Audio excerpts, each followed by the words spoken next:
Temp check. What kind of summer are we having this year? A family road trip summer? A beach bum summer? Or a wake me up when the sun sets summer? With Instacart, choose your own adventure and skip the shopping side quests. Where available, you can get ice cream delivered to your hotel, sunscreen to the pool, or cold brew to your bed. Well, door, in as fast as 30 minutes. Wherever you find yourself this summer, you can get the goods. Download Instacart for free delivery on your first 3 orders. Offer valid for a limited time. Minimum $10 per order. Excludes restaurants. Additional terms and fees apply.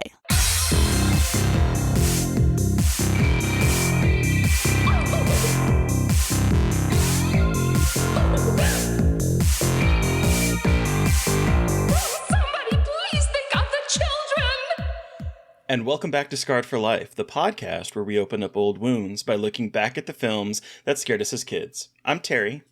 And I'm Mary Beth. In each episode, our special guest brings with them a movie that traumatized them as a child. This week, our guest is author, columnist, and comic book writer Jude Ellison S. Doyle. He's the author behind nonfiction books like Trainwreck, The Women We Love to Hate, Mock, and Fear, and Why, and Dead Blondes and Bad Mothers, Monstrosity, Patriarchy, and The Fear of Female Power. His latest is the folk horror comic, The Neighbors. Welcome to the show! Hey, thank you so much for having me. I'm so excited to be here. Thanks for joining us. We're really stoked to chat with you. And so it's so funny because you sent us the first 3 issues of The Neighbors, and I was so enwrapped with it that I ended up buying the rest so I could see how it ended. So wow. That is a true story. But for our listeners that might not have had a chance to read it yet, can you kind of tell us what it's a little bit about? I'm so glad that my long con worked on you. Sure did. It sure did. I'm going to a comic book store this weekend to also buy a copy, so congratulations. You got 2 new. Thank you. I'm going to tell my bosses they're going to be really happy with me. But okay, so The Neighbors is about a family that moves to an old house in the woods in a remote town where not everything is as it seems, which is like, to me, that's just like a classic domestic horror setup. You love that. It's great. Yep. I wanted to do that with characters that aren't normally in that sort of horror setup. I wanted a queer family. I wanted a mixed race family because I wanted to explore what's a very pressing problem for me, which is how creepy it is to live in a small town when you are the only person like you that anyone knows. Yeah. And I think that I don't want to spoil every single thing about the story, but it's folk horror. It's based a lot on especially old Irish stories and some old Scottish and English stories that I loved growing up. Because the thing about fairy mythology is that, like, if you sit with it long enough, it's just fucking terrified. You're not supposed to call them fairies, first of all. That's not what they are. They're just other people who were here first, and they have rules, and if you don't follow them, your life is over, and that's all, you know? So I'll give you that much of the story and let you figure out the rest on your own. I mean, it worked because I literally was like, I think I know what's happening, but I needed to know more, and so that's why you got me, so... This is your second graphic novel? It's the second. And it was a limited series. Both of them were first. Yeah. And what I really love about this graphic novel is that you have like an intimacy between the parents, and especially when you show them, like, the wife helping her husband with tea, his injections. And I love seeing that in the comic, like horror comics and horror in general. You know, again, like just like normalizing everyday experiences, and like you were saying, you know, addressing getting these kinds of medicines in small towns and being different in a small town. And it's amazing to see that integrated into the horror genre. And I was just curious more about, like, adding, obviously using that in here and incorporating it into the world of horror in a way that we don't really see a lot in the genre right now. Right. Well, that scene actually it's slightly embarrassing for me because I had just switched to injections like when I wrote it, and my husband was still helping me get it in my leg. And I've since learned that nobody else gets someone to help them put it in their leg. But I was just like, no, Oh, the character as written is a giant baby. He still has his wife helping Oh, him. that's so funny because not to like out my friends, but like my friend's wife still helps her do injections. You're not alone. I was so like just correcting the record. I can now put a needle in my own leg. Thank you. I'm a grown I, up. I mean, that's like, especially if you don't like, I don't like needles. I would have a hard time. I would want to have someone else helping me do that. So I Yeah. completely get it. Like it's it really intimate. is like it's like the psycho thing. Like you really do just have to like Yeah. swing to break the Oh. skin, you know. See, I'm a big baby when it comes to needles. Like when I have to go get drawn blood, I have to like turn my head away, and like it's not the pain; it's like seeing the needle going in my skin. I was like, I can't do it. I can watch the Yeah. grossest stuff on in movies, but the moment anything real like that happens, I'm like, nope, I'm turn away. But Yeah. but then I'm curious, like, what do you like about working in the medium of the graphic novel, of the comic book? Like, what brings you back to it? I think that for me, and this sort of goes back to what you were saying about how there's room for there to be that really intimate moment between Oliver and Janet because it's setting up a vulnerability, right? Once you know that he needs something, he has something you can take away from him. And I Yeah. wanted him to be a character who was sort of hanging on by a thread and who could very easily be destabilized. But to do that in a comic book, to just be able to tell a story about people rather than, having to sit down and, either write a memoir and expose all my vulnerabilities or write sort of a polemic and tell people how they ought to feel. I think that the comic, because of how it is, it's a very tight, controlled form. You're not allowed to talk a lot. It's something like 35 words to a panel before it starts to overwhelm the image, and something like 6 or 7 panels to a page.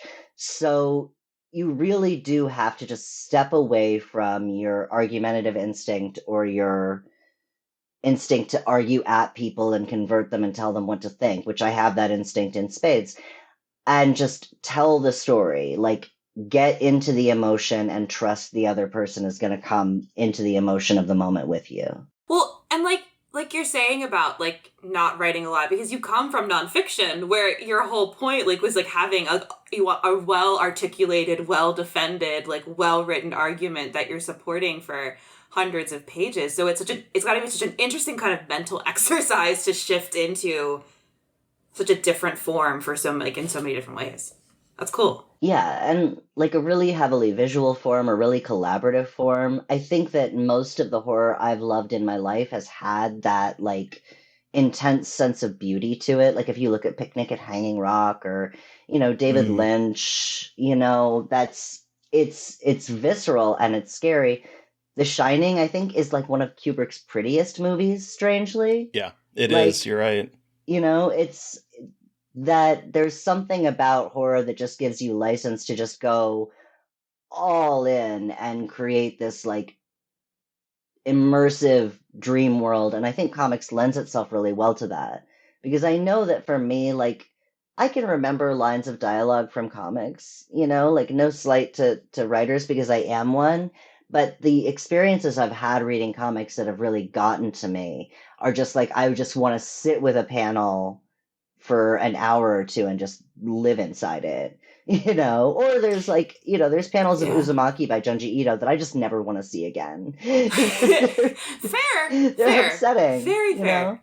Yeah. Yeah, I was while you were talking about that, I was kind of thinking about there's a couple panels in this one with Casey who has been potentially replaced, maybe not herself, and it's like just her smiling face, and it's like a close up of her mouth, and it's moments like that will probably linger in my head. For a very long time. And so I'm kind of curious because you said earlier about the kind of collaborative process of working on a comic. So what was it like working with Letizia? Cardonici. Is that I think Cardonici, yeah. Cardonici? Yeah. And how did you two kind of come together to work on this? Letizia is really interesting to me as an artist because I had written this very, very overstuffed script. I was just like, look, I've done my homework. I have books stacked up next to me. I'm going to put so much stuff in every panel of this comic, you're going to be amazed. And Letizia very kindly took like 80% of it out. It was just like, let's focus. So she's a really smart artist because she can always find the exact emotion of the panel. And in particular, her character designs are So so good. great and so eerie. Like when I saw Casey, it was crazy to me because she had just like, oh, that's her. That's exactly right. You did it just right. Her Oliver was really evocative, and Oliver has to sort of go back and forth through his life story. And I was like, I don't know how we're gonna handle this visually. And Yeah. I think that just like the sensitivity with which Letizia traces Oliver through the story is really, really well done.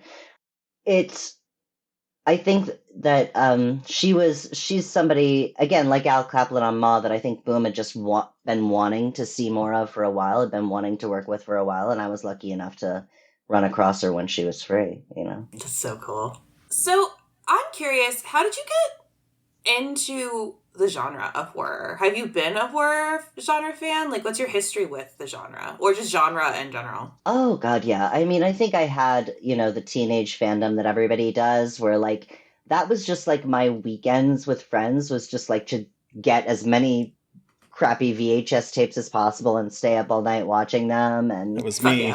yeah. like it was always something that really it felt right to me. And I think that like I don't want to like do a Jude's sad life story interval here, but I think when you're like a lonely kid or a weird kid or you've had hard stuff happen to you, horror feels like a very, very reaffirming genre because it's like you're right.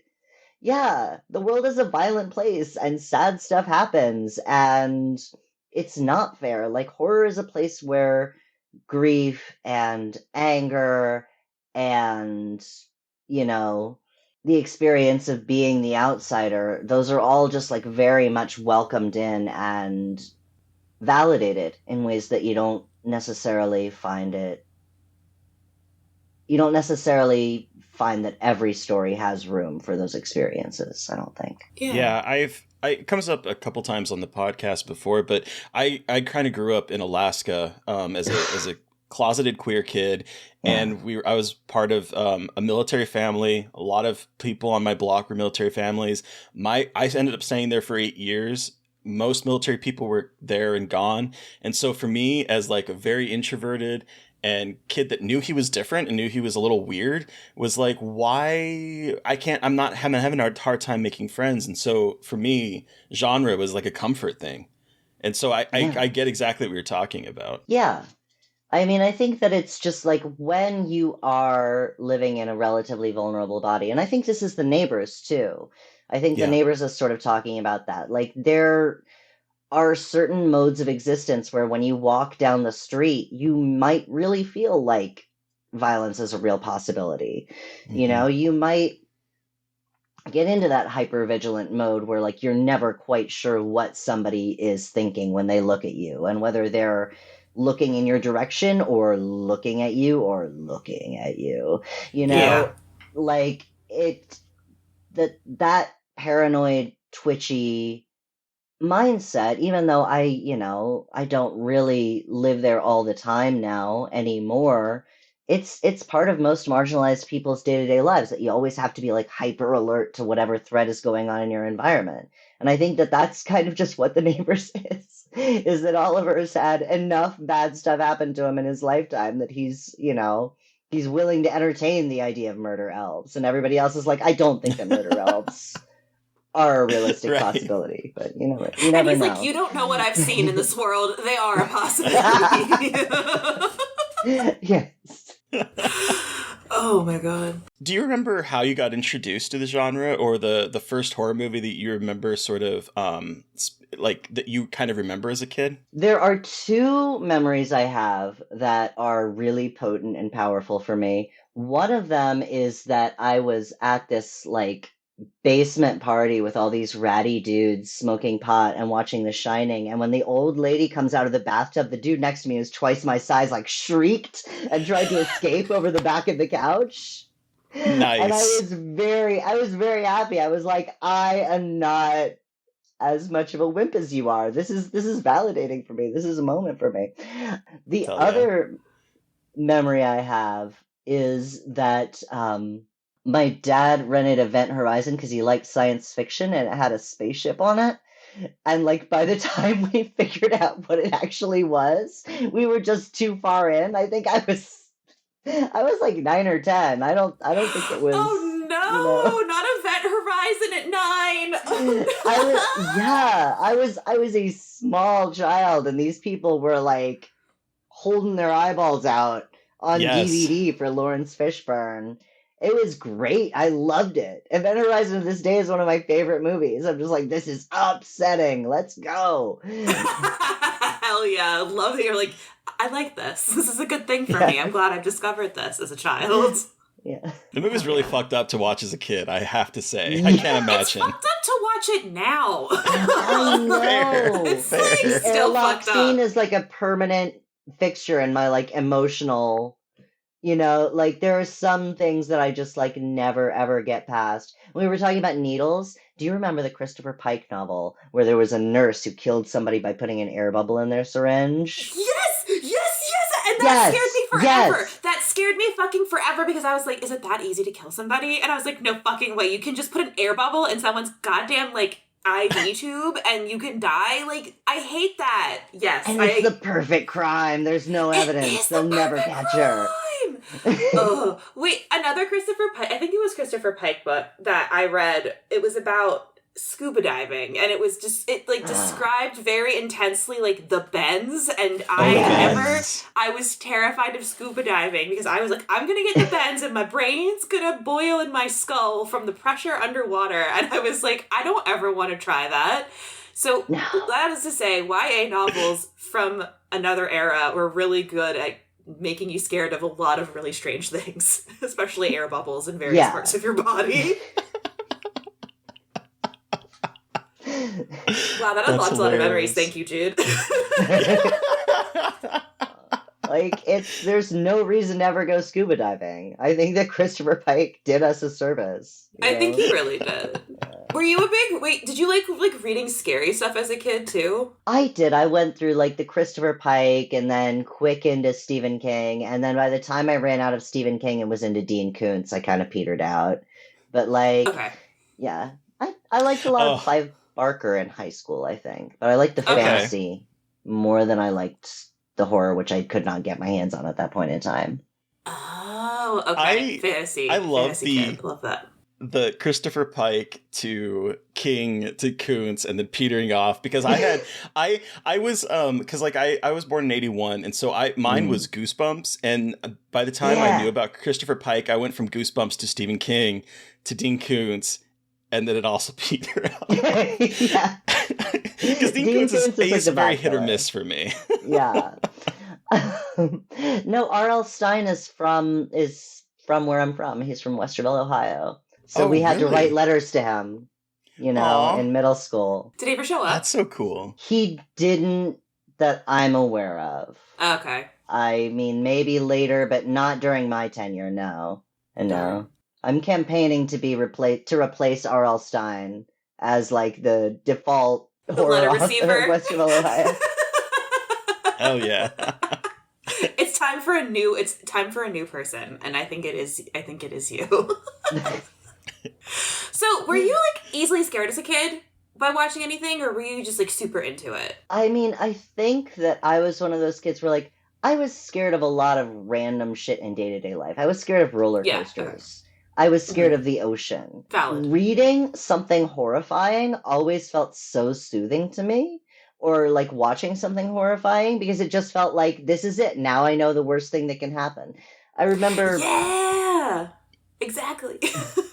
Sorry, what were you going to say? I was just agreeing. No, just like in second grade, I found this terrible gory book of like I think it was about the Salem witch trials, but they might have just included some bonus torture in there.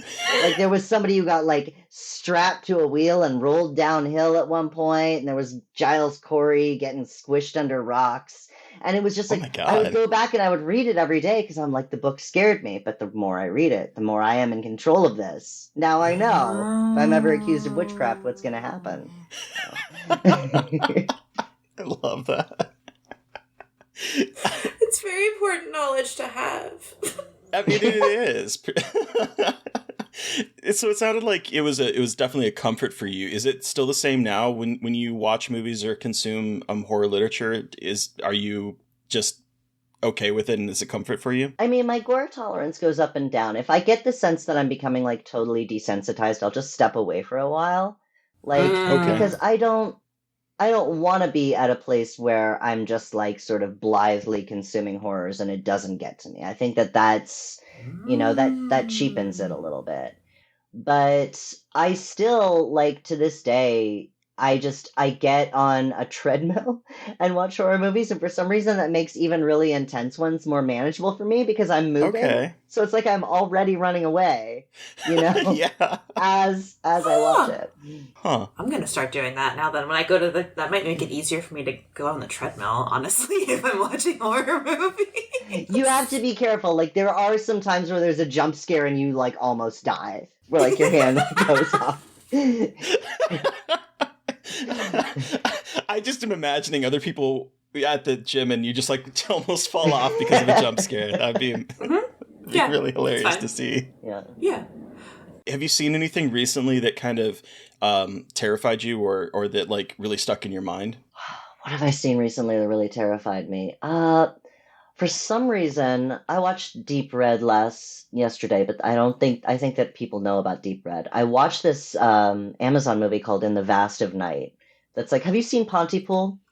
This sort Yes. of Oh, yeah, the Vast radio of show. Night. Yeah. Yeah, radio show zombie. This is radio show aliens. But like Yep. the first time I saw it, it didn't really grab me. It struck me as kind of slow and very radio-y. And I think the second time I went into it knowing that it got as grim and sad as it got, and it just like it really unsettled me. It was just these people dealing with something so far beyond their comprehension, and they were so doomed. And I just, so in the Vast of Night really just sort of stuck with me that second time around. I need to revisit it because what I saw it back, I think when it was doing the festival tour, maybe when it just got released. And the thing that really stuck out to me was the cinematography. There's like some really cool tracking shots through town and whatnot. So I need to like revisit that and just sort of appreciate it on a second watch, I think. I watched it a second time and it definitely was way better a second time. Like I really got into what it was doing. I kind of could I got it a little bit faster so you could really throw yourself into it. But it's so beautiful. It's such a good movie. It really is. There is that tracking shot that goes like all the way through the town and then like through a basketball game while it's ongoing. And yeah.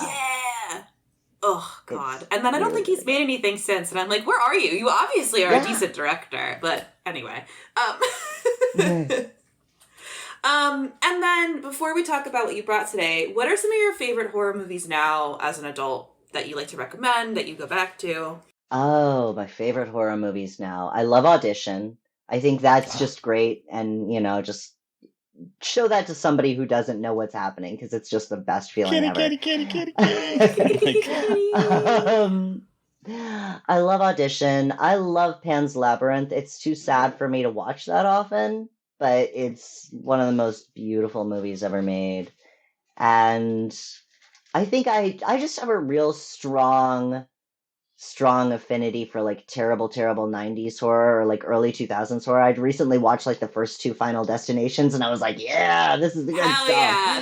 Look, the Final Destination movies fucking rule. They are what they are. They're fun and they're kind of dumb, but they're always entertaining because the kills are always good and that's all you need, man. They're good. My scariest ever movie theater experience was watching Final Destination 3 because I got really stoned and I went with a friend who is a Tibetan Buddhist.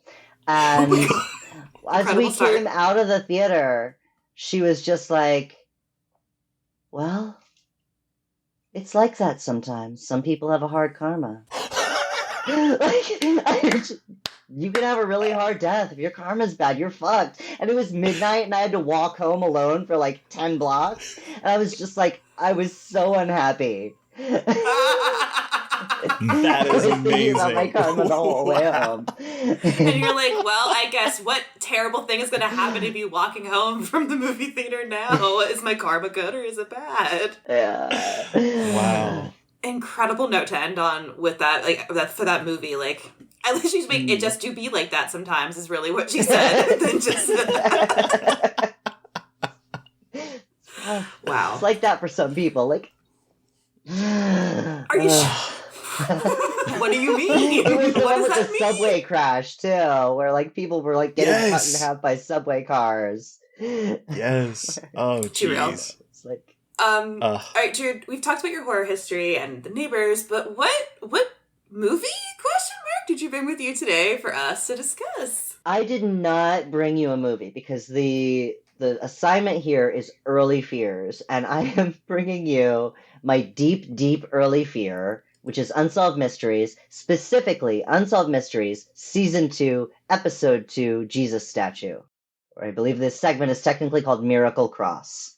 So, Unsolved Mysteries, if you are unfamiliar, combines dramatic reenactments, interviews, and updates to tell the stories of real mysteries from human to the supernatural. This episode includes realtor murder, Miracle Cross, update Robin Hood, and nudist fraud. I I did cannot watch wait. the whole episode. I know we only are talking about this segment, but I did watch the whole episode, so. Right. No, it starts off with a bang, as it were, with the Right? reenactment of realtor murder. Oh, jeez. I am so excited to chat with you about this because I have not thought about Unsolved Mysteries for decades, and watching it to prep for this was like an experience. So I want you to take us back. How did you see this? How old were you? What about this terrified you? I need to hear your horror story for this because I have one as well for this series. Yeah. I would have been no older than first grade for this because I Okay, remember wow. specifically the apartment that I was living in. And my brother and I just terrified each other every week by sitting down and watching Unsolved Mysteries together. It got to the point where like he would start humming the theme song and I'd have to run out of the room. I was just deeply disturbed by it. But It's I creepy. yeah. I can't really do it, but you know, if I were doing it well, you'd be terrified right now. So Miracle Cross is, I should contextualize this by telling you that like I grew up very deeply Catholic. And I really appreciate Robert Stack like walking through and being like, the Catholics believe in miracles. Like he's describing these people no one has ever heard of that like It's my live. favorite. The Catholics. I was like, thank The you, Robert Catholics. Stack, for explaining the Catholics to everybody. And so should I tell you what happens in Miracle Cross so that I can tell you about my profound trauma? Please do. Absolutely. Okay, so in Miracle Cross, there is, first of all, there's just like a rundown of, you know, recent miracles, like the sun touching the earth in Fatima, which I had heard about, and it was objectively terrifying that the sun could dislocate itself from the sky and incinerate us all. But I was, God was in control. There are some people in Yugoslavia who say that the Virgin Mary is appearing to them every week to tell them that the end of the world is nigh. Also a lot for a first grader to take in. But then you go to this town in the middle of nowhere, suffering through a recession, and they have their cross that they're very proud of. And let me tell you, they should not be proud of it. It is a grody fucking cross. It's horrifying. The Jesus is like bleeding heavily, and like it starts in an interview with the artist being like, I really wanted to paint around the eyes to get the color of death. Like Jesus is physically in agony. Like Catholics are insane. Like, we are Yeah. insane people. Like, I grew up Catholic too, and we just want, like, we take pride in the most dead-looking Jesus, but also the most beautiful-looking Jesus. And it's like, you know what? Incredible. 10 out of 10. Yeah. But like this is like a physically very miserable Jesus. Like if you remember the part in The Ring when Amber Tamblyn gets sucked into the closet and they open the closet and her jaw Yes. falls open, like that's what Jesus looks like.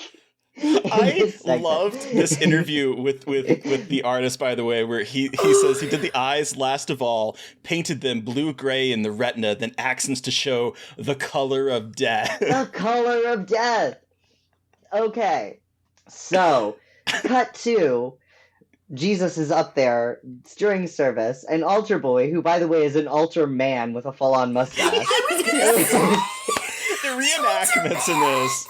I love the So reenactments good. so much. Yeah. They're so good. Notices that, like, the Jesus statue, whose eyes are supposed to be open and agonized, is now closed. So now it's like Jesus died up there during the service.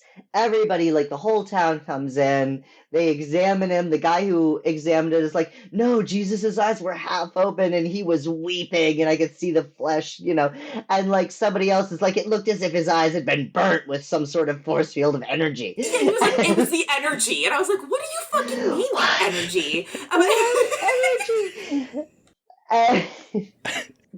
Like, at some point, you know, to adult me, it becomes clear that these people are full of shit because they're like, and he said it would just be just like this other town where there would be a whole bunch of tourists visiting to see our amazing crying cross. But no, like, as a first grader, Jesus is dying, his eyes are melting, he's got energy. At one point, the priest is like, I have considered that it could be something evil. And I'm like, yeah, because you've seen that cross. And it is evil. It's palpably evil. And so, like, yeah, it really, and then I was just like, I went to my mother and I was like, Mom, that doesn't really happen, does it? Like, Jesus can't actually get off the cross or anything, can he? And she was like, no, there are a lot of statues that cry, sometimes tears of blood. And I was like, okay, that's it. Because there are Mom. statues and crucifixes of Jesus all over our house. Any one of them at this point could pose a threat. Oh no. Like, it could happen. Like, I remember just like going up to bed and getting into bed and looking at the crucifix hanging over my bed and just being like, Mom! She had to take Jesus out of the room for the night. How to take Jesus out of the room. Oh my god. How horrifying. Oh my god.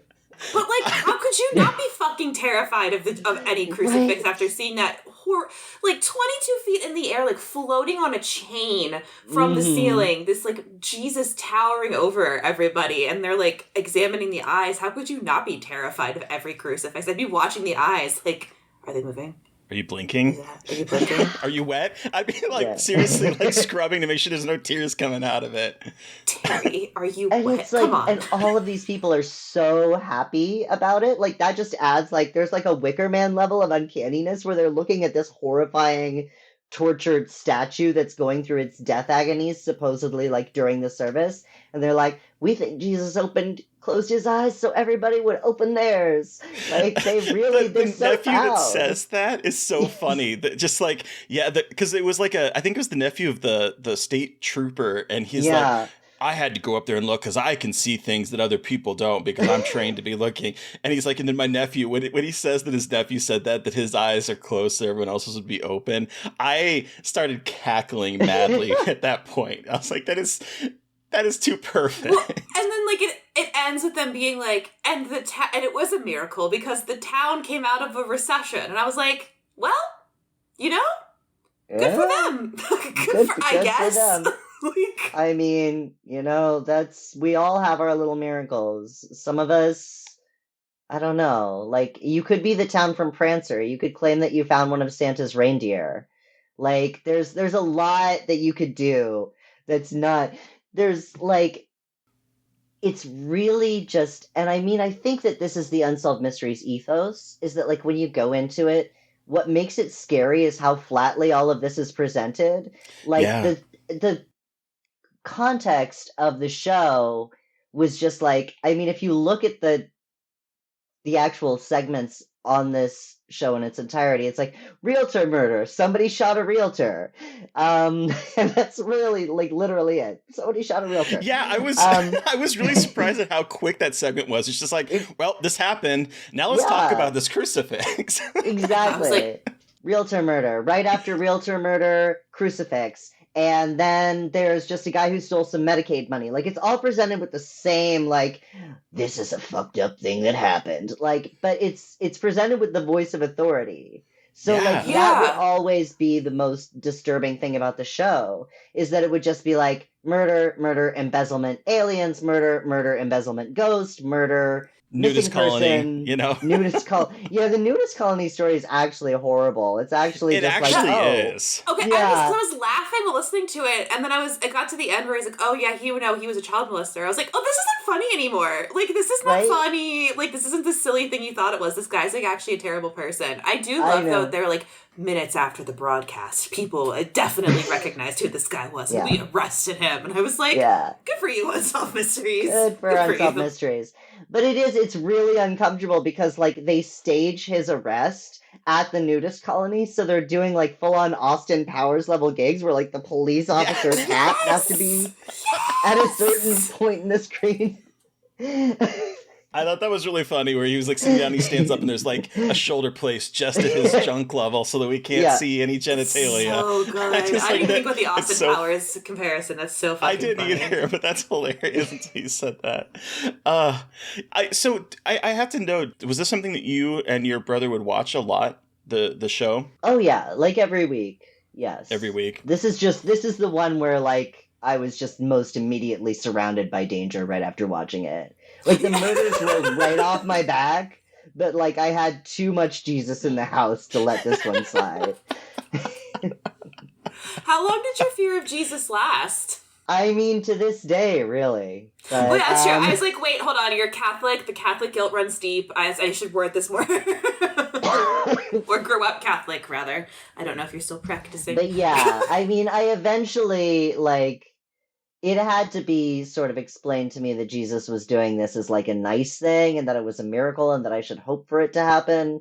And at that point, like, the Catholic mythos is so bloody anyway. You have like St. Lucy who gouged out her own eyes and put them on a plate. And, you know, you have every girl saint in the canon basically dies in some kind of horrible way because she won't marry a Roman.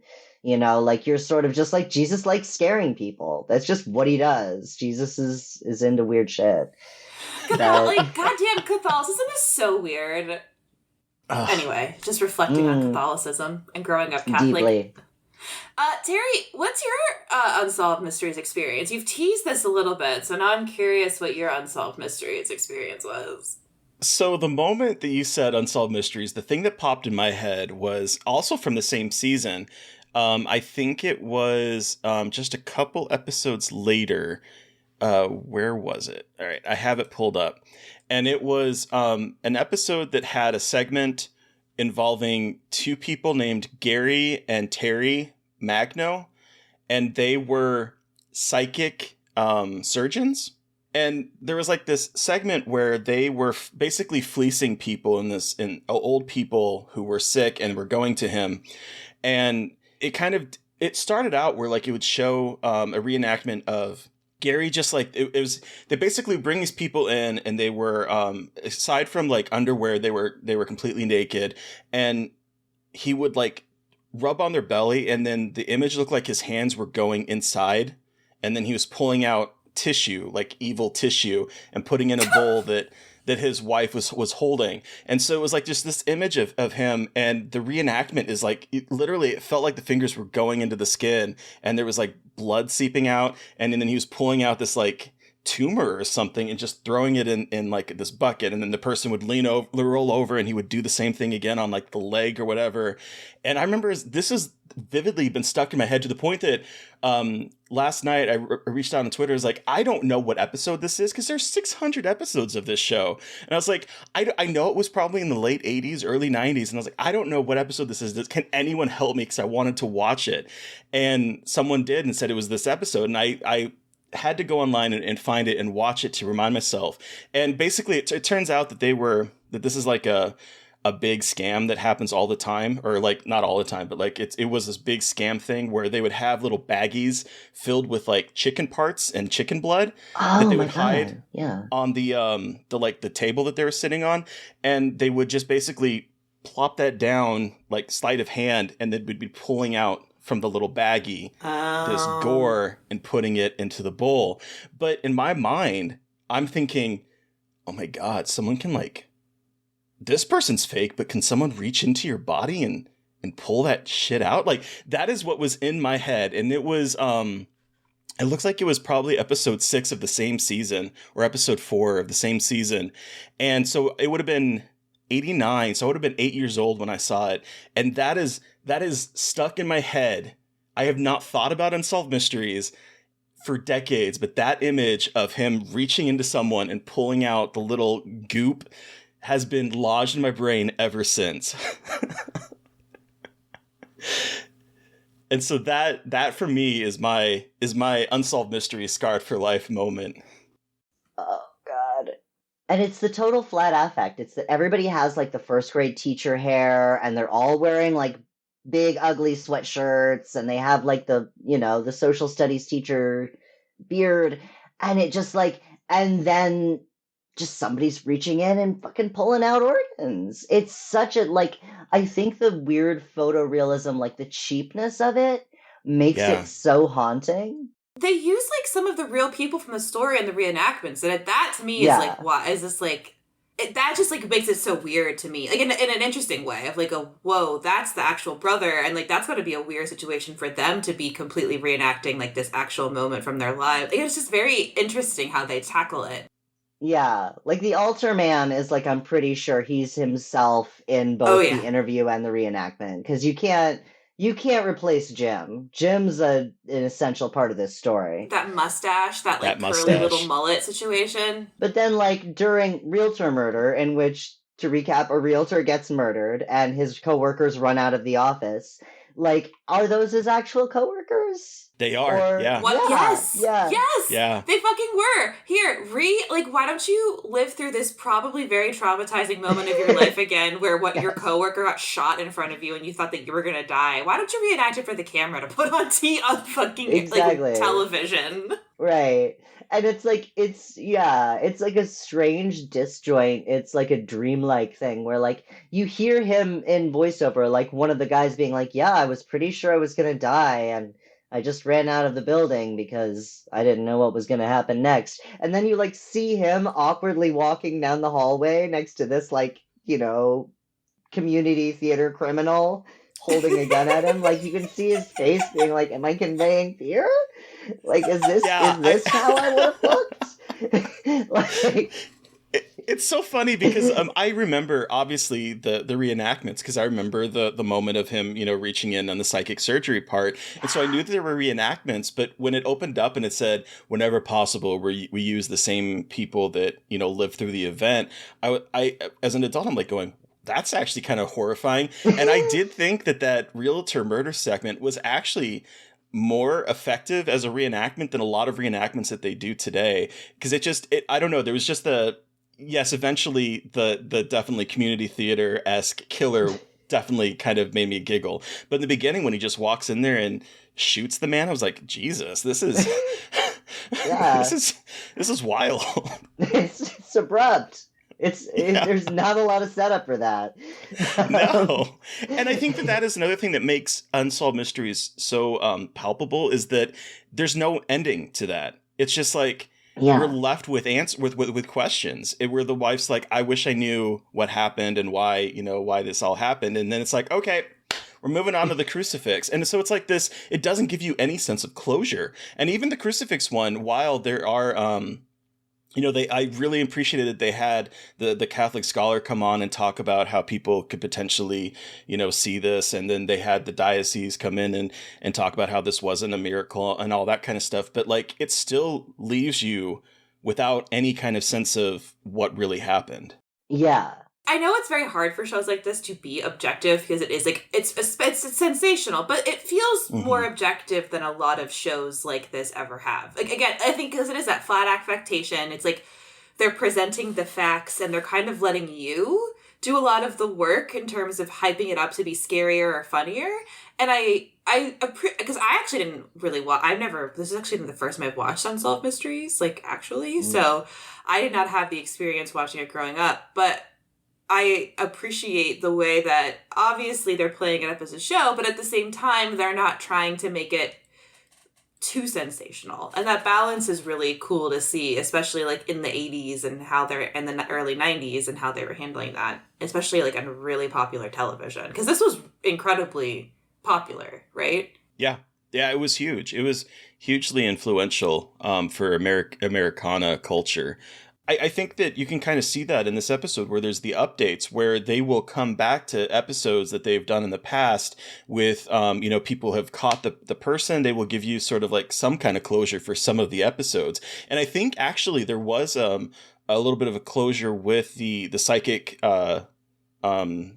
surgeon episode, a little bit like maybe a season later or a few episodes later where they, like this one, a little bit after it aired, people ended up like coming in with tips and whatnot. And I think that's wild when you think about the kind of the impact this had on catching criminals in a way. That part of it is so weird to me now. Yeah, and that's still like true crime, I think, is a genre that's really bogged down with a lot of stuff. It's bogged down with a lot of propaganda. It sort of enforces the idea that sending someone to prison is the best thing that could ever possibly happen. There's a lot of people have said that, like, as a survivor or the family member of someone, who was killed, like, it's re-traumatizing and re-victimizing in a lot of ways to have something terrible in your life become entertainment. Like, I think there are a lot of things that you could say about, like, whether Unsolved Mysteries is really ultimately honoring the dead realtors of the world by putting them in the same episode as, like, the Magic Jesus. But, like, let's say that I was in first grade and I didn't know any of that yet. Like, one of the things about true crime is that, like, it actually does sometimes lead to case closures. Someone will call the lead, like, something that, someone who was missing will be located, and that's why it's weird obsessive focus on, like, dead white ladies is fucked up in part, right? Because there's a whole lot of spectacle surrounding the deaths of some people and a whole lot of silence surrounding the deaths of others. Yeah, I would actually be so interested in a breakdown of, like, the races of people's cases they cover in Unsolved I bet you that's been done, but I would be very curious to see the breakdown of those kinds of stories. Because you're so right, like, a true... And I feel like Unsolved Mystery, I know a lot of people who are into true crime, like, that was kind of the gateway into it, I feel like, for a lot of people, too, like, this kind of show. Like, that gateway into the true crime world. And I'm not saying... I'm not good or bad necessarily, but leaning towards the negative just in how we've seen people's relationships with true crime kind of evolve into what they are today, which is very fascinating. But it is really weird to think about how Unsolved Mysteries might have stoked a lot of very interesting fires about, like, cultural consciousness regarding these true crime cases and things like that. Also, like, conflating Unsolved Mysteries of actual people's murders with crying Jesus is, like, kind of disrespectful if you really, like, get down to it. It's like, I don't think those are all on the same level, but okay. Yeah. Especially since, like, as a kid, I was there for crying Jesus. Like, I did not... Exactly. Yeah. Everyone's there for the aliens. Like, we all know everyone wanted to go to the Unsolved Mysteries for the creepy stuff. So it's like... Yeah. And that's what stuck in my head all of these years is those little segments that were about the supernatural. Like, I didn't care about the rest of it as a kid growing up watching it. I wanted to know about the crying. And I actually do remember this episode when I started watching it with the Jesus. I was like, oh my God, this brought me back to being a kid. But it's all these little moments. And there's one about, like, lights in the sky that I think were UFO. There's, like, all of those. And as a kid, that's the stuff that kind of reeled me in. Whereas, like, I think a lot of adults were more interested in the true crime fascination of it. But, like, for me, it was these moments, the crying Jesus, the UFOs, the psychic surgery and that kind of stuff. Yeah, because it's just like that thing. And I mean, I think that there's a sense of wonder in horror, weirdly. Like, what this really reminds me of is, like, going past newsstands, like grocery store news aisles in the 80s. And just like there would be, like a soap opera magazine, and there'd be Princess Di, and then there'd be Bat Boy. It'd be Bat Boy. Yeah. I read in my mind because I was literally thinking Weekly World News with Bat Boy on the cover. Yes. Like it gave this weird view of like the world of adult information where like they knew stuff they were not letting on. Because there was just like, there were celebrities, there was TV, there was the president, and there was Bat Boy. And that was just like sort of part of it. It was all a level playing field. And you were kind of left with this destabilizing view of the world as like potentially containing much more to be scared of or to wonder at, to be awestruck by than you ever knew. Like I remember I grew up near OSU. And OSU famously, this was like on an episode of The X-Files, but it's also a true story. They received a radio pattern that was so coherent they thought it had to be a signal of alien life. And they, dismissed it pretty quickly. They, strange things happen. But like, I remember just seeing that pinned up on somebody's wall. And I managed at a slumber party to convince like 4 second-grade girls that we needed to build a shelter because the aliens were coming. Like, I was just like, I read it. It was in the news. It is real. They are out there. They are coming. And like... Yes. I mean, yes. I had a similar experience because I watched... I don't know what it was. It was like one of those Discovery Channel or History Channel specials where they're hunting monsters. And like... Yeah. To me... when I was like 4 or 5, I thought those were channels that were always true. So when I saw them chasing the fucking chupacabra, I was like, oh my god, the chupacabra is real, and I'm going to die because the chupacabra is going to fly up to my window and suck the blood out of me. And because my dad sucks and is the worst, and I'm not saying that as a joke, he would egg me on and be like, oh yeah, the chupacabra is coming for you. And like, we lived in this like really tiny apartment, and out of the window there was like, I don't even remember what it was, but there's like a red light on it. It was just like a normal thing you'd have. I can't even, I think it was from a car, but I thought it was the eyes of a chupacabra watching me sleep. And so for years, the chupacabra special on whatever channel made me think that the chupacabra, which is a Mexican like cryptid. I live in Maryland, but I was convinced that the chupacabra had made a journey up to Maryland to come for me. Mm-hmm. So these things fuck you up when you're a kid and you don't know, like, actually have concepts of what you just, like, know what you think is supposed to have true stuff on it. And when it has the fake shit on it, you're like... Well, and when you were talking, Jude, I was thinking about how Unsolved Mysteries is literally like going to the aisles on the shopping where you will have soap opera-y stuff, you will have news, and you will have the Weekly World News. And so this is sort of like a microcosm of that experience of waiting in line to pay for something at a grocery store and seeing all of the like magazines that are there that are everything from Reader's Digest to the National Enquirer to all of that kind of salaciousness, and then also like news items, and then the Weekly World News. And that is Unsolved Mysteries to a T right there. Yeah, exactly. And like, I think that there's something really wonderful to that experience. Just being a kid and being completely unprepared for the world and being willing to believe whatever grown-ups tell you. And for like Robert Stack to be walking down the aisles of a church being like, the Vatican has investigated this and they've found that there's no evidence of a miracle. Or is there? Like the very serious Vatican investigation that Robert Stack is reporting on. Like... I forgot about him because like I was trying to remember before I had watched this, like because I think of what was it, the America's Most Wanted with who was the host of that? I'm trying to remember what his name was. John Walsh. Walsh. All of those men run together in my head. I'm sorry, they all look the same to me in my brain. They do. And so like I was like, who was it that, but the moment Robert Stack comes on and you hear his voice, I was like, it transported me back to watching this as a kid. I was like, oh my God, that is Robert Stack, and that voice just unlocked all of these memories of this show for me. It was such a weird nostalgic trip watching this episode because of his voice. And I think for some reason they make Robert Stack really terrifying. in the do. show. Like they do, like I don't know why the choice is always to have him walking down dark alleys surrounded by fog. Like it's visually, it's meant to cue mystery, but it's also like how Jason Voorhees gets filmed a lot. Yes, Where, like, yes. he's just proceeding towards you out of the dark. I was like, is Robert Stack gonna walk out of my closet and like start talking about like the monsters that are hiding in there? Like he is filmed so creepily, and I think that is what kind of keyed in with this watch for me was the music that played. I was listening to it and I was like, this reminds me of some of the horror movie themes from the 80s that I would be watching. Like I was getting for some reason a Nightmare on Elm Street vibes from the way this kind of synthesized music was playing.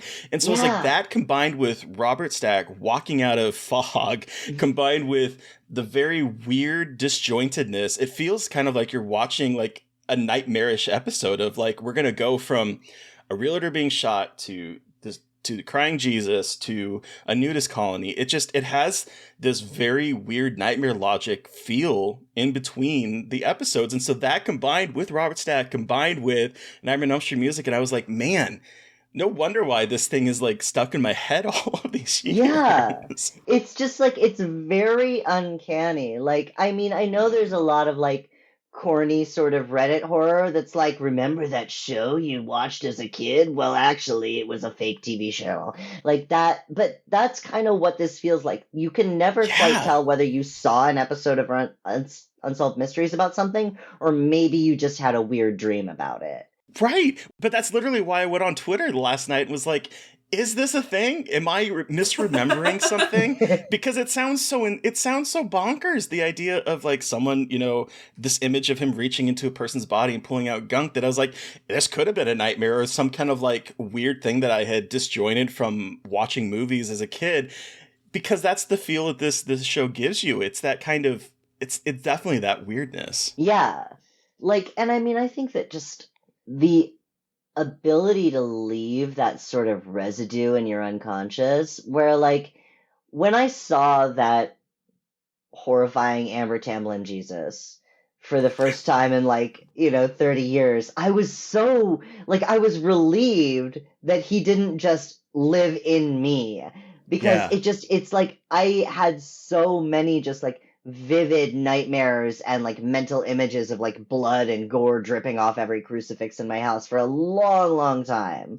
Like every time I'd go to church, I'd look up at the big Jesus and I'd be like, oh my God, is he gonna open his eyes and look at me? Is he gonna open his eyes and look at me? Is he? I was so and just to like go back and be like, okay, I didn't make this up. That's a weird thing to show your parishioners, and it would have been upsetting for a kid. Absolutely. Well, I mean, like in the show, they're like they all were crying in the back room, and the reverend came back, and he's like, "What's wrong?" They're like, "Jesus looked at us," and they were like saying it was because they were excited, but I'm like, they were definitely freaking the fuck out too. They're like, "Jesus looked at me," or "Jesus died right in front of me. What's going on?" Yeah, like I saw Jesus cry weeping tears out of his burnt out eye sockets over the immense pain he was in. Good news! We're gonna get, like it was the town's back, guys. Wow, I'm so wow. So this kind of sent me on a rabbit hole of digging into the story, because sometimes as I was watching this, it's like, is this real? Did this stuff really happen? And so I did do some Googling, and I did find out that there are like articles from Washington Post from this time that this happened. And in fact, the pastor, the Reverend Vincent Chitvochik, I cannot pronounce that last name, unfortunately, resigned after the report of the Diocese of Pittsburgh that no miracle happened. He actually resigned and left, and he could not be reached for comment. They said that he was encouraged to step down. It was thought, and he agreed, that his leaving would bring some sort of peace and quiet to the parish. And so it's kind of a sad little afternote to this, because I do think that this was sort of, because they kind of do a little bit of a connection to this and the Yugoslavian I cannot pronounce these it's like these places or something. which a lot of this congregation apparently may have come from. And so the idea that maybe that they could bring sort of an economic boost to this town that was failing by doing this. And then because of the disgrace, with the fact that the diocese would say that this is not a miracle, he ended up resigning. And I was like, whatever happened to him? And I did find an obituary about him from Chicago. I know, like I went on a deep dive on this. And you really did. He was a pastor at other places. Like he continued on in different areas throughout the United States in going through this stuff. So like it didn't like ruin him, but like it's kind of sad to think that the side note to this is that even though it was probably done to try to bring some sort of economic boom to the town, it didn't work. And he had to resign in disgrace. Sad. Jesus Christ. That's terrifying. That like, so the implication is that they thought he had been tampering with Jesus? Or, that they had made it up, basically. Yeah, that it was like, and I mean, I think that anybody who thinks that they made it up, like, I don't know. There was a weird sort of like, I don't know what you call it, evangelical Catholicism in Ohio, the laying on of hands, charismatic, that's what it's called. Yep. And like, I've seen people lay on hands. I've seen people claim to cure each other. I've seen people speak in tongues. I even spoke in tongues once or twice myself when I was like real little. Damn. Yeah, I know. Yeah. Like, shit. I don't, but like, I think that like what's being described there is not so much like an intentional prank to, con the town or like boost the town's economy. It feels like something, the way these things happen, something slightly freaky happens and somebody else reacts and then you react according to their reaction. And before long, everybody knows that the old lady at the edge of town is a witch and you need to burn her. In this case, all they did was decide that Jesus died in front of them. This is like in the vast historical scheme of things, this is not the worst one of these has ever gone. No, absolutely not. not. Yeah, exactly. I was actually quite surprised. I'm like, there seems to be a quasi-happy ending to this. Like, this could have gone very poorly for that town, I suppose, but... And I'm trying to... Because I did find something else, too, that said that in, like, the diocese report was that there was no convincing evidence, and I can't find the quote, but basically that they said that they believed that the people that witnessed it really thought that they witnessed it. Like, it was definitely a little note attached to that it wasn't like that it was overwrought or whatever, that they actually believed in their deepest of hearts that this happened. And so I did think that was an interesting little addition to the report that the diocese, I guess, brought down on it.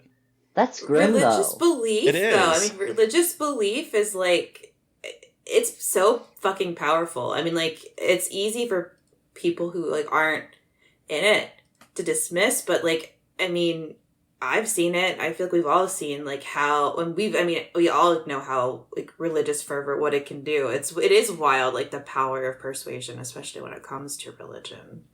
It's kind of scary. Yeah. I didn't know that you got kicked out if they found out you did a fake miracle.